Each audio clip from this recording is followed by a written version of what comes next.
All right. So, welcome everybody to episode number 4 of the Airborne Podcast. We are here with Roth and Pirmin Werner, the 2 top guys for the Swiss aerial ski team, both Olympians. 2-time Olympian, right? 2018 and 2022. 2022 was your first Olympics, right, Pirmin? Yeah. And, honestly, one of the 2 best jumpers in the world. So, we'll just kind of hop right in. Yeah, we'll start off with how your guys' seasons was last year. Clearly, let's start off with Noe because you had a killer last season, Mr. Consistent out here. Yeah, number 1 jumper in the world, winning that Crystal Globe for your second time. One question I would ask you is how did the second time around winning? Because with the first time you won it, you were pretty young. You're like a new guy on tour, or at least newer. Yeah. And now winning it again, now more of a veteran guy. How did the 2 differ? I mean, I would say the second one was definitely more of the first one was more of a surprise, kind of. But yeah, they both felt equally as good. Well, and if I'm kind of looking back to it, when you won, what was the first year you won the overall? 2019. And you were 1920. You were 17 at the time, or 8? No, 18.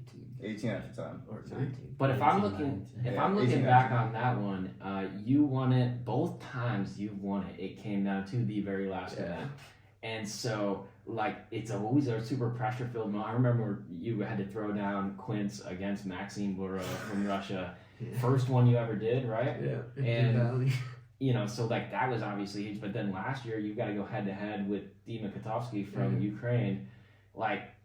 Man, that both 2 high pressure events. How'd you deal with those last events when you're coming into the last event of the year and you're you're jumping for the globe? Yeah, I mean, I just try to do the same thing as I always do. But yeah, it's super hard, and it's probably the 2 competitions I've been most nervous for. Yeah, because for sure. It's always in the back of your head, and you've come this far, and then you don't want to mess it up on the last comp because, it's just a lot of pressure. And So you were more nervous for the final competition that sealed the overall globe rather than the Olympics? Yeah, probably. Yeah. Really? Just, I think because, you've done a whole season and you did so well, and then, your last competition, and you can do it, and then you just don't want to mess that whole season up. Well, and you're last year kind of dealing with a little bit of, I wouldn't say controversy, but we've changed the rule of our sport because of the event. So in Switzerland last year, St. Moritz, you're going head to head with Dima again. You guys are kind of the 1-2. I was in 3rd at the time, but kind of a distant 3rd. So Pirmin and I were kind of fighting it out for that 3rd place, and he ended up grabbing that from me, which was like my small moral victory that I wanted at the end of the season. I'm sorry. No apologies necessary. We take what we can. But of course. Dima landed. We had a rule where if you ski 4 meters after and then you fall for some reason, it still counts as a land. The judges are kind of supposed to disregard. Now we've changed that rule because of that. Yeah. But that was an event where if you win that event in Switzerland, the pressure is significantly different. Yeah. So my last question before we go on to Pirmin and his season, which was also very interesting just because of the peaks and the valleys of it, was how did you deal with the controversy when you had to kind of shake it off and go, into the last event and kind of pretend like that didn't happen? Because I had to imagine that kind of hurt a little bit. Yeah, definitely hurt a little. But yeah, like you said, I just had to kind of forget about it. But yeah, at the end, I was just very happy that I didn't mess it up, because if I did, then I definitely would have thought back to that. And then, it's a bit more annoying than just if you, And dealing with that site in Kazakhstan, I know that all of us can look back at that site, and we've been on some really great sites that are built to all of our perfect specifications, the jump, the table, the degree of landing, and that one was a little bit different for all of us, and I would say it was a little bit, you had to adapt to it, you had to adapt your jumping style. Did that play a factor in that last competition at all? Maybe lowering the trick you were gonna plan on throwing or anything? I mean, I was really hoping that Dima would kind of mess up. Sounds really bad, sorry Dima, but Yeah, I really didn't want to do 5 twists on that jump. Yeah, So fair I enough. was, Fair I was enough. very, very happy when he didn't make finals. Obviously, it's always, I mean, Yeah, you want to kind of You want to have that battle to the end, but And to that point, we're gonna have to wrap back to this because there's a guy sitting at this table who did do 5 twists off Yeah. that jump. So we'll get One back to that. try. But Pirmin, talk about your season last year. How'd you feel about it? It was an interesting year for you. I think I had some good up and downs the whole season. And yeah, I started with a win in Ruka, and then it got worse and worse. And then yeah, I had nearly nothing to lose at the last event, and I just thought, fuck it, I try 5. You know, what's the worst that could happen? You've had that a couple times in your career where you said, "Fuck it, I'm gonna try 5." Yeah, but most of the time it works. I think it's interesting sometimes, and yeah, I talked with my coach before the last camp, and I was like, no, I'm not doing 5 here, it's too sketchy. And in training I was like, I'm not doing 5 here. And then yeah, 10 minutes before I went for the last jump, I was like, all right, I'll do 5.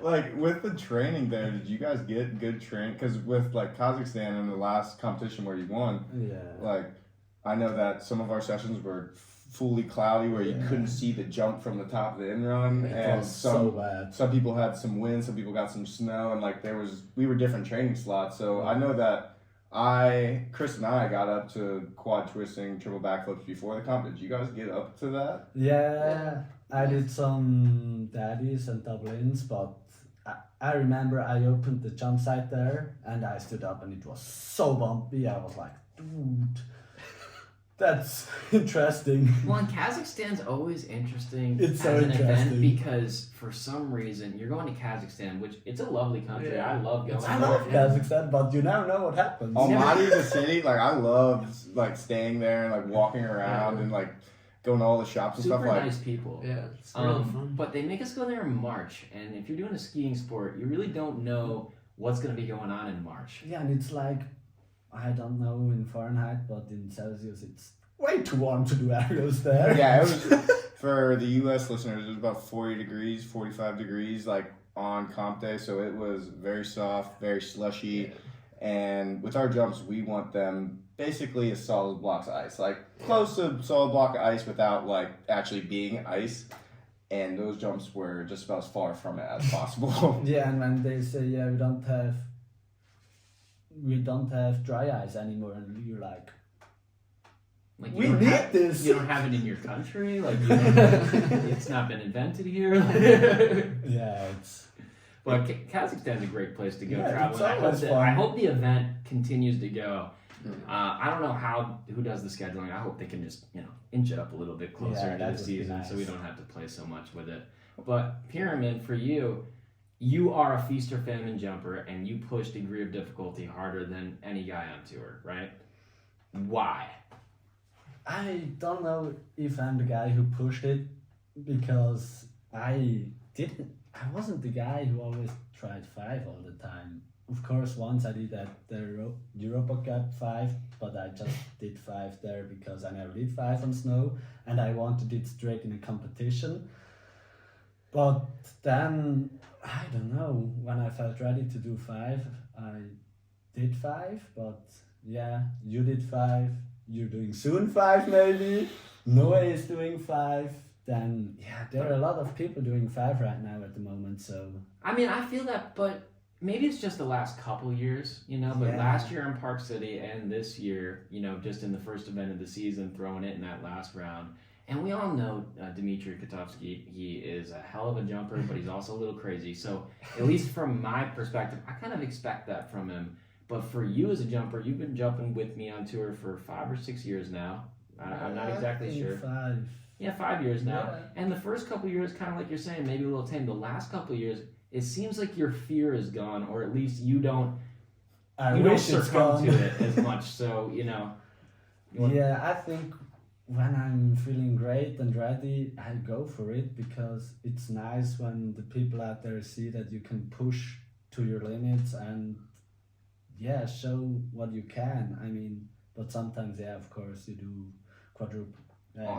On comp day, I remember asking you on the T-bar up, I was like, so are you going to hit a 5 in super finals? Like, and you're like, that's not the plan right now, but we'll see what Dima does. Like, Yeah, I mean, it always depends how qualies went, how in final one was, because then when you're in a good spot, it's easier.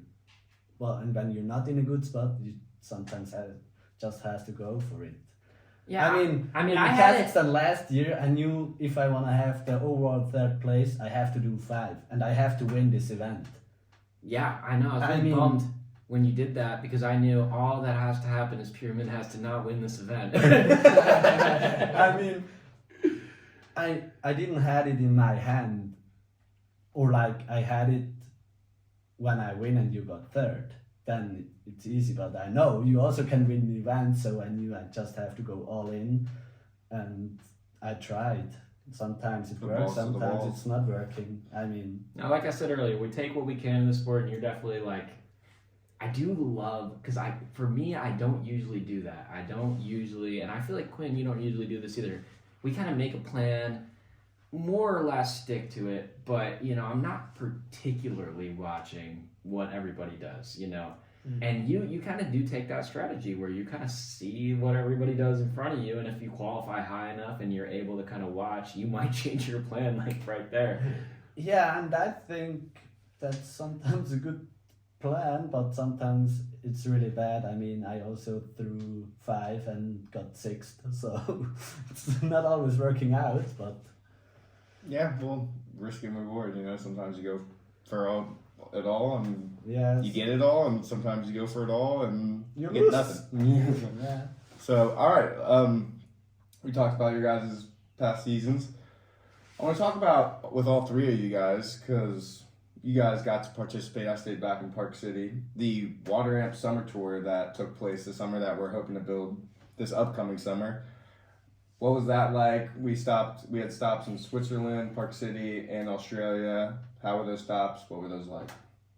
I mean, I loved it. I think we should keep doing this, if you ask me. Because, yeah, I don't really like just being in the same place the whole summer, just having that same old routine the whole time. True. So for me, I love just changing it up, doing some comps and traveling places. Yeah. And also doing comps like with the people who compete in winter. I mean, it's more fun, and to train it's also more fun when you see the other guys. You guys think it's good to like go to different water ramps and like switch up, because each ramp is different with the in run, the table, really the angle of the jump, how the angle goes. Like, you guys think it's good to like train on different sites, because every World Cup site is different. Yeah. We all know that. It's good to. I feel like it's good to train on different sites. I think it really is, because in winter it's the same, and in winter you have 3 different jump sites in 3 weeks, so you have to handle this, and when you already can learn it in summer a bit, it's easier for you probably. Well, and one thing that I've always thought is like, you know, we do the majority of our jumping in the summer. We do a lot more jumps, at least I do, a lot more jumps in the summertime than I do in the wintertime as a total. Mostly because of the water, you know, you're able to not take the hits on the ones you really crush, you know, maybe not get sore and keep going, and we have just more of a structured training thing. But in the winter, I think switching jump sites makes us better jumpers, right? Because like, imagine if you had to switch water ramps at that same level that we do in the winter. We switch sites every week. We're going to China next week. That'll be a completely different site. Some people have never been there and have no idea what it's like. And so like, but we adjusted that, and you kind of get into that zone really quickly. I think it literally makes us a more talented jumper in the winter than we are in the summer, because in the summer you get really used to your ramp and kind of almost attached to it. Like going to Switzerland, that was a big change for me. But then I thought about it, I was like, that's kind of stupid, because I switch sites all the time in the winter, and I don't give it 2 thoughts. But in the summertime, when I switch, I'm like, oh my God, this is steep, this is different. I'm like, why do I care? Yeah, that's super interesting to hear, because I'm looking, this year I didn't go because I was hammering 5s and flat. That was just the plan that we put forth this summer. But This was you not guys- Quinn's choice. You I think guys- that's the real best. Quinn wanted to come really bad. you guys better be damn sure I'll be there next year, right on your guys' heels. You're very excited for that. Yeah, so Everyone should come. yeah, and I think everyone's excited to do it. Unfortunately, you can go to Australia. You were planning on going to Australia last year, but Yeah, coaches had some visa issues. Unfortunately, they decided that I needed a coach to travel with me. I didn't think I did, but other people, and it's policies and, different policies from the ski team, so they just kind of eat it. But I was bummed, not to be able to come to Australia and kind of finish it off with you guys. so how is Australia? That's because none of us from the U.S. have been to their new water ramps. How's the site? It's brand new. They just built it 2 years ago, 2.5 years ago. I think it How- opened How is it? while COVID started. Oh yeah. I mean, I think it's great. The jumps are nice and wide, which just makes it a lot less scary for me. And the bubbles, if they work, they're great. They're really soft. And yeah, I just love Australia. I think it's awesome. And Nice. you Seems like a get great to- place to train. What about you? I really love Australia. You also can go surfing after jumping, but yeah, the jump site is amazing. And Park City, Australia. Give us honest. Don't sugarcoat and it. they have Who you a like lift, better? which is Oh, yeah, very they have a important. They have a because I an saw elevator from the bottom Yeah. to the what because triple. I did see their stairs. And I was like, man, if you have to walk up those stairs every single time, it was like a zigzag. It was like, Yeah, boom, boom, the stairs boom, are boom, super boom, far. boom, boom, boom. And like in Park City, for all you guys watching, is just one set of stairs Yeah. all the way to the top. And I was like switching angles with the boots and the skis every single Yeah. time. So hearing that it has an elevator, like, that's massive. It's so Yeah. good. But the vibes of the different water ramps are varied. Like at least from Switzerland to to Park City, and then also before they tore it down, hopefully they're going to rebuild the Quebec water ramp and get that going. All the vibes of the different training sites are very different. So like I got to come out to Switzerland and hang out with you guys. The vibe at the Swiss water ramp could not be more different than our Park City one. You kind of show up whenever, everybody kind of just agrees on a time, show up, do your stretches, you got like fun, slack lines and bungee and trampolines, and it's just kind of a freer, kind of more relaxed. There's cows going around, and Hear the cowbells. you're kind of Sometimes it smells really bad. yeah, it's kind of like, it was like, man, where am I right now? But I loved just how calm it was. It was such a calm place to train versus Park City. We got kids, we got camps coming through, it's a structured, even the U.S. team can't train whenever we want. We get like only our 2 hours of the day. And I'm not sure what Australia is like, but I'm sure it's, wildly different. And I think that getting into other teams' training environments was super interesting for me, just to like see how you guys did it every day. It was way different than how we do it. If we show up late to training, in trouble, and we're missing our time. And I really enjoyed the the looseness about it. I was like, man, this would be sweet. Have your morning coffee, get up there whenever you want. Yeah. It's kind Like, of fun. I feel like jumping at 10:30, not 9:30. Yeah. Yeah, that's pretty much how it is. I mean, if I ever have something in the morning, I'll just say, I'm going to come in the afternoon. Yeah. And you guys, one thing I'm jealous about your guys' site is that trampoline you guys have. This, what is it, 3 meters up? Yeah. The super tramp, 3 meters up. I've seen some crazy clips. If you guys haven't watched, go on Noe and Pirmins Instagrams and look up that water trampoline because that thing is sick. I wish we had that in Park City. Yeah, but it's also sketchy. It's totally sketchy. Is it? It looks great on video. I watched Alexander Duchesne land right on his face, full of That was belly flop great. off again. And I was like, dude, we haven't even jumped yet. What are you doing? Yeah, but it's fun. It's Yeah. very fun. And this summer we did one, it was like 6 or 7 meters. Was it really? Yeah, That into was- the Lake Zurich. And that was sketchy, but so fun. Yeah. And what was it? Was that like an event It in was a Zurich? big festival in Yeah. Zurich. And we just did some shows. Shows for them. And So But did you get paid for those shows? yeah. Heck yeah, that's what I'm talking about. One thing I noticed with the Swiss team is, just a little bit less like monetization or That's- money making. that's what I was just about to touch on. Is so Chris and I have been trying to push our social media super hard, and the U.S. team is always pushing us to grow our own social medias. Like with the Swiss team, do they incentivize that or push you guys to do that, or is it just like, nah, you can do it if you want or not? Like, I mean, they kind of try to push like our Swiss aerials team account every now and then. Who runs that, by the way? Kind of, I mean, like all of us a little bit, and then a girl from Swiss ski always helps. This might be some of the problem, a little lack of consistency on the Swiss. Yeah. Because I follow along, and like, you know, the thing that's so annoying about social media is you just gotta post every day. Yeah. And like, as athletes, we're perfectionists, and I talked to you about this. No, you don't like to post jumps that aren't perfect, right? And not even that. I just Or just don't, that you like or find yeah, I interesting. just only like to post something when I really enjoy watching it or when I really think it's cool. Yeah, and I feel like you gotta lose your dignity a little bit and just like diarrhea out jumps. You never know which one's gonna go. You're just like, there you go. There's your jump for the day. Yeah. yeah, so with that, like, social media has become like a big part of it. Do you guys feel the pressure at all, like, from that to do it, or are you guys just kind of like, I'm a skier, I'm gonna stick to skiing, fuck off? I think we don't have pressure, but right now as a pro athlete, you're like more, it's not only aerials, it's also aerials, media, you have to go on this event. It's not just like you can do your sport and you get paid for this. Mm-hmm. Well, and it's always interesting because there are countries, and a lot of countries around the world, where you get paid a salary, right? And one thing I learned this year after talking to you guys is you guys are just as fucked as we are when it comes to money.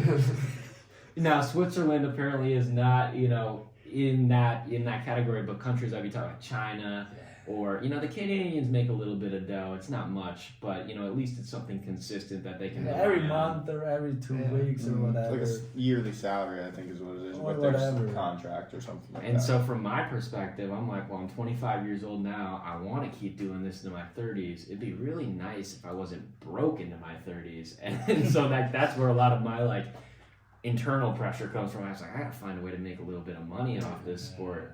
You know, we're gonna do 7 events this year. So that means if you were the best jumper of all time and you won 7 events in a row, you'd make about $80,000. Yeah.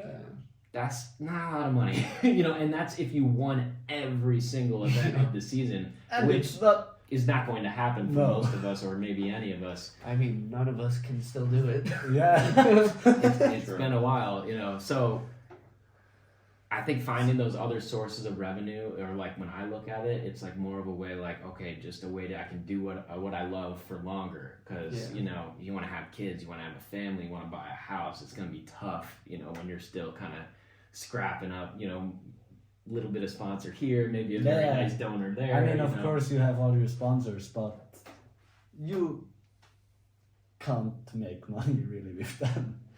But at the same time, I do think it's getting like more interesting in the money making department. Like Quinn, you've got one sponsor right now that pays you, you know, a social media bonus for any, you know, video that features that gets a certain. So talk about that. Yeah, so we're in a little bit of a contract dispute, but We'll call them a sponsor for a now. sponsor for right now.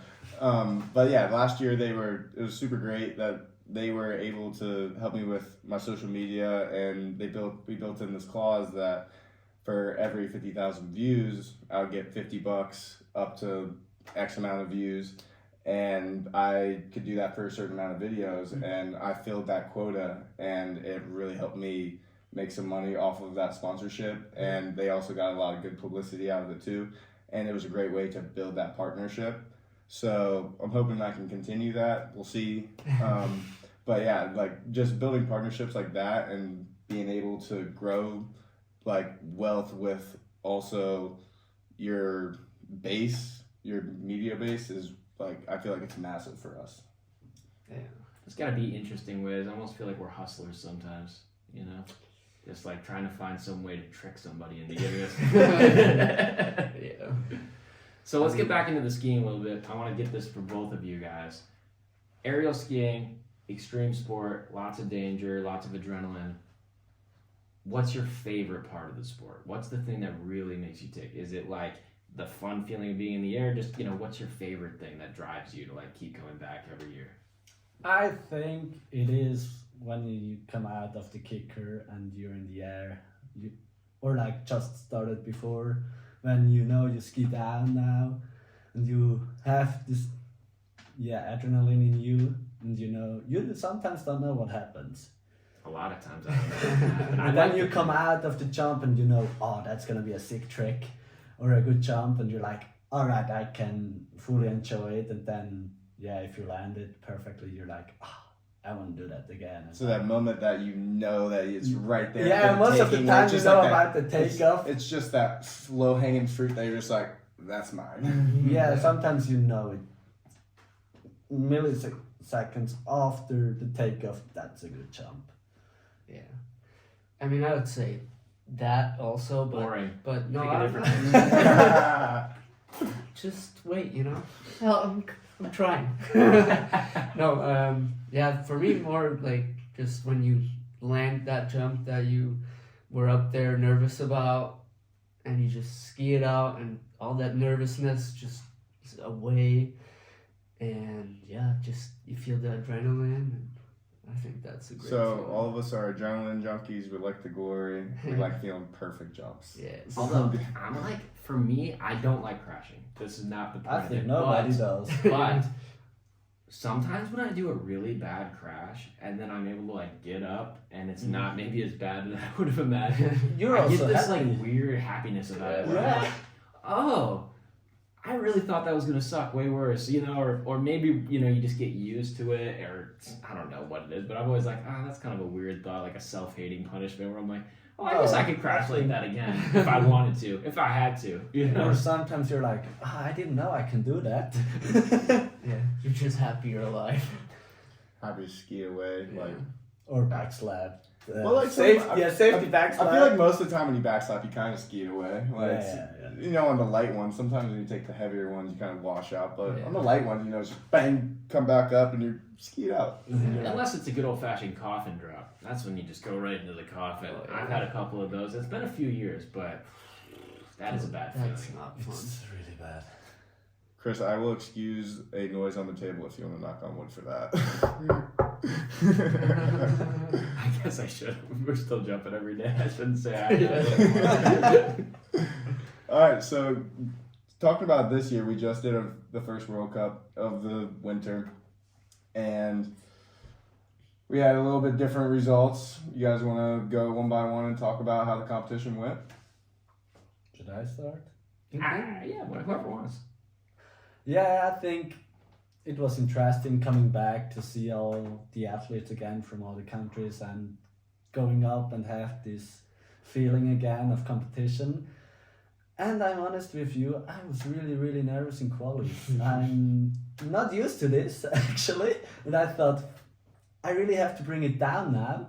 And I was happy I went through qualis. And then, everything starts by zero. And sometimes I'm happy with that. Qualies is always the scariest part for me. It's It's so always the stressful. most nervous because, like, man, if I don't make it through qualies now, it's like, dang, what a waste of a competition. Yeah. I had a very stressful qualifications. I was Me in 12th too. place for 10 jumps. True. 10 jumpers in a row, and all of there were some good ones in there, and I was like convinced I was gonna get knocked out, and I couldn't believe it when I was almost like having trouble getting back into the competition because of how convinced I was that I wasn't gonna go. I remember I saw you there and there were like some good people still out there.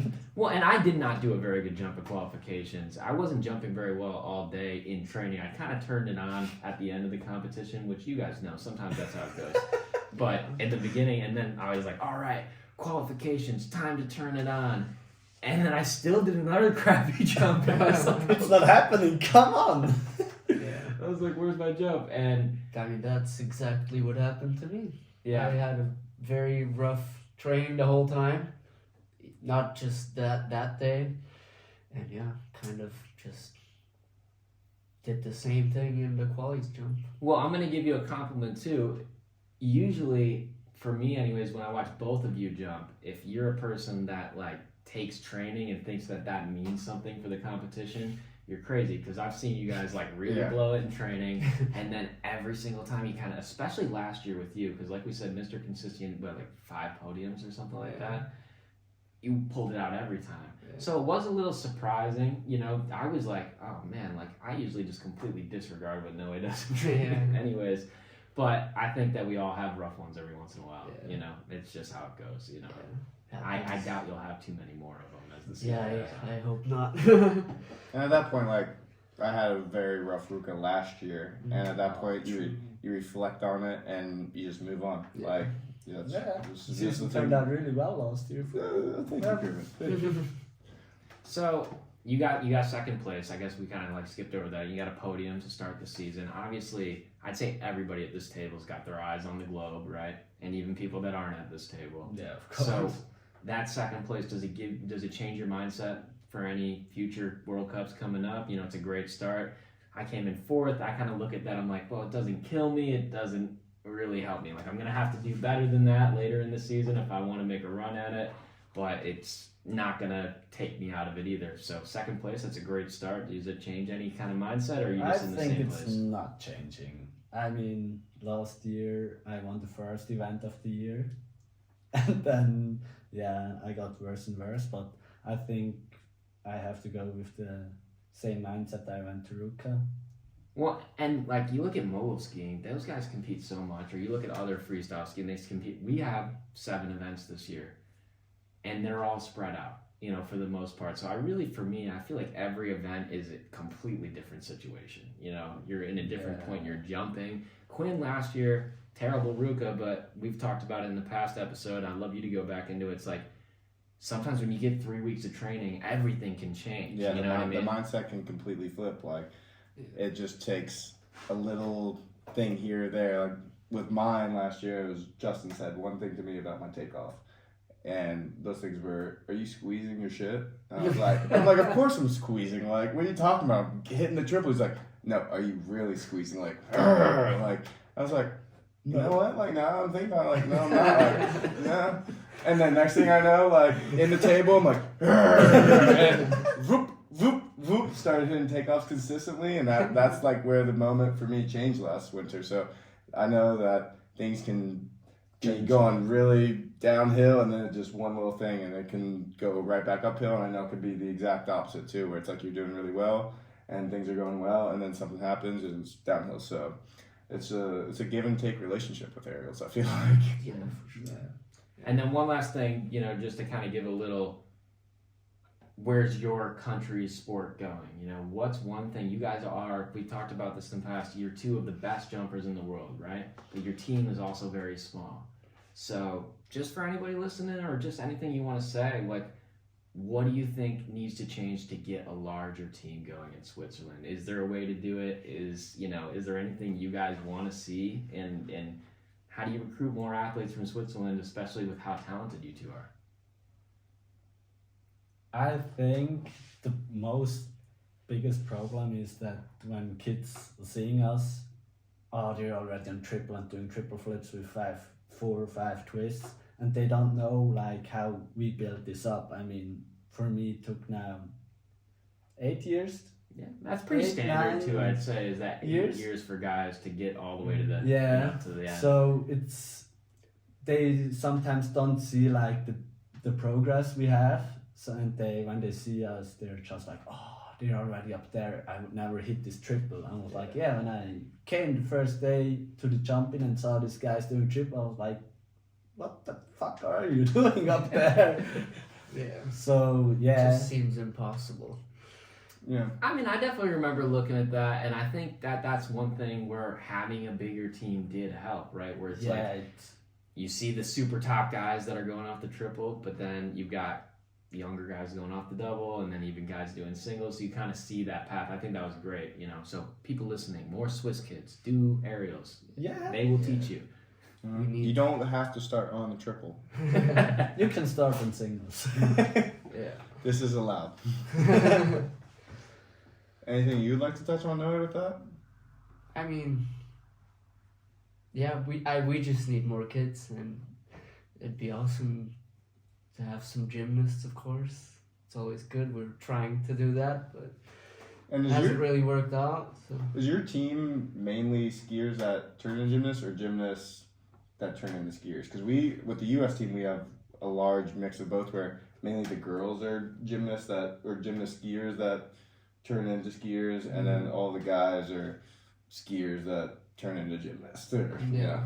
I think a lot of that reason too is because of that 8-year span. You know, Yeah. if you grow up a skier, you already love skiing, right? So Yeah. then when 8 years doesn't sound that long, well, I'll be skiing until I'm 30 anyways. You know, girls, it's a little shorter, so I feel like that's where you can really grab some gymnasts and be like, hey, I can put you in the Olympics in 4 or 5 years, you know, and that's an appealing sell. Yeah. But And I think, like in Switzerland, most kids ski True. and know how to ski. Some gymnasts might not ski for a while, like he didn't ski for probably a few years just Yeah. because the injury risk. But most of them know how to ski, and yeah, when you can do that and you know how to do gymnastics, It then helps a lot. you'll get pretty far pretty fast. well, I mean, it definitely kind of stunted. I would say one thing is like, in my experience, you can become a top aerial skier no matter what your background is. Yeah, of course. Because I did no gymnastics until I started. And the first couple years were pretty rough, you know? Yeah, same with me. I was flipping on snow, you know, like hucking some backflips and stuff here, but yeah. just skiing for fun. Like, did not know how to properly flip with any type of form whatsoever. Yeah. But 8 years is a long time. So when you're putting those years in, it's like, all right, well, year 1 through 4, I look terrible. And then, like, maybe year 5 or 6, I start to, like, figure it out a little bit. Gets And, you know, better. Then You know. you squeeze. then you start squeezing your shit, like Quinn said, you know, and then are you really squeezing your shit? I love that. Yeah. That's great. All right. Well, this has been episode 4 of the Airborne Podcast. Thanks so much for coming on. Quinn, you got anything last things for them before we go try and kick their ass next week in China? Yeah, I just want to say, get ready, boys. Yeah, Get we're ready for that. Get ready for a long, cold season. Yeah. You don't know We're what we have in excited. our backpack. I literally never know what you guys do. We don't know. All right, well, thanks everybody for tuning in, and we'll catch you on the next one.